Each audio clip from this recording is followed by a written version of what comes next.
ഗവർണറുടെ നയപ്രഖ്യാപന പ്രസംഗ വിവാദത്തിൽ നിലപാട് കടുപ്പിച്ച് സ്പീക്കർ. മുഖ്യമന്ത്രിയുടെ മുഴുവൻ പ്രസംഗവും ആവശ്യപ്പെട്ടുള്ള ഗവർണറുടെ കത്തിന് മറുപടി നൽകില്ലെന്ന് സ്പീക്കർ എൻ ഷംസീർ പറഞ്ഞു. രഹസ്യ സ്വഭാവമുള്ള കത്തെന്ന് രേഖപ്പെടുത്തിയെങ്കിലും ഗവർണറുടെ കത്ത് ആദ്യം ലഭിച്ചത് മാധ്യമങ്ങൾക്കാണ്. നേരിട്ട് കത്ത് നൽകിയാൽ മറുപടി കൊടുക്കുമെന്നും സ്പീക്കർ എൻ ഷംസീർ വ്യക്തമാക്കി. ഒരു ഗവർണർ സ്പീക്കർക്ക് കത്തയക്കുമ്പം ആ കത്ത് സ്പീക്കർക്കാണ് ആദ്യം ലഭിക്കേണ്ടത്. പക്ഷേ കത്ത് കോപ്പിയാണ് ഞങ്ങൾക്ക് ലഭിച്ചത്.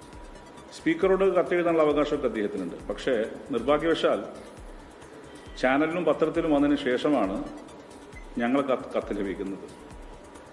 ആ കത്തിൻ്റെ മുകളിൽ എഴുതിയിരിക്കുന്ന ഹൈലി കോൺഫിഡൻഷ്യൽ എന്നാണ്. അതാണ് അതിൻ്റെ വിരോധാഭാസം. ഹൈലി കോൺഫിഡൻഷ്യൽ എന്നൊരു കത്ത് എഴുതിയിട്ട് സ്പീക്കർക്ക് തരുന്നു. സാധാരണ സ്പീക്കർക്ക് വരുന്ന ഏത് കത്തും സ്പീക്കറുടെ പ്രൈവറ്റ് സെക്രട്ടറിക്ക് തുറക്കാം.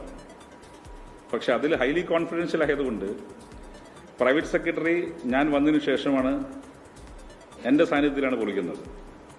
പക്ഷെ അതിൽ ഹൈലി കോൺഫിഡൻഷ്യൽ ആയ ഒരു വിവരമില്ല. കാരണം അതൊക്കെ ജനം അറിഞ്ഞ കാര്യമാണ്. അപ്പോൾ അത് അത്തരമൊരു ഓഫീസ് ഗവർണർ ലോകത്തെവിടെയായാലും ഏത് സമയത്തും 24 വാർത്തകളും ഓഗ്മെന്റഡ് റിയാലിറ്റി പാക്കേജുകളും എക്സ്പ്ലെയിനറുകളും വിശദമായി കാണാൻ ഞങ്ങളുടെ യൂട്യൂബ് ചാനൽ നിങ്ങൾക്ക് സബ്സ്ക്രൈബ് ചെയ്യാം.